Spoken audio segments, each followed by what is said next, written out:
Hi, I'm Brock Meeks, Executive Editor of BRINK, and today with me is Francois Austin, Head of Oliver Wyman's Energy Practice. Welcome, Francois. Thank you. What does the 2014 Energy Trilemma Index tell us? I think it's telling us that no country can be complacent in terms of its energy policy. What we're seeing is that countries are struggling to balance issues of energy security with accessibility in terms of the affordability of it, but also the sustainability of that energy. And what we're seeing is certain countries, mature market countries, the likes of the UK and Germany, really struggling to really upgrade what is very mature infrastructure, both in terms of generation, distribution, and in terms of some of their own oil and gas assets.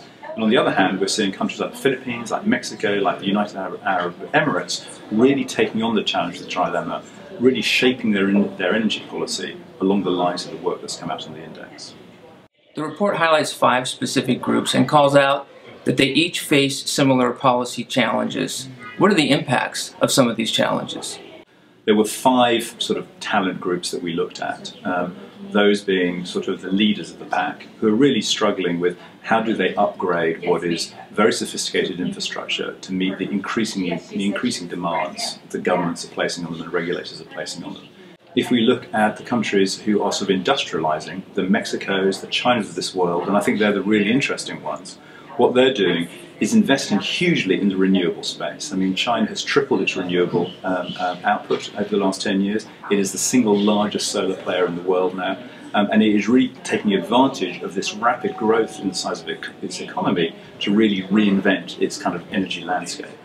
What else is needed to support these capital flows?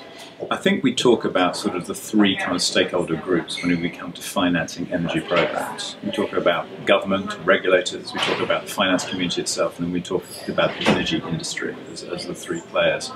And I think that the issues don't occur in any one place. We can design good policy. We can articulate what is a bankable project. We can articulate or identify where there is finance. The issue occurs at the intersection of those things. So can we get industry and government to align on a long-term strategy, yes or no? Individually we can, but collectively can we? Can we also, in relation to that, then actually find ways of actually almost educating the finance world in terms of the nature of the projects and the nature of the industry? So what projects should be financed through some form of subordinated debt as opposed to which type of projects are better financed through some form of venture capital, private equity? So I think the theme around collaboration and around education is critically important, and it's for each of those 3 parties to be informing each other, to be collaborating with each other, such they can end up taking better decisions.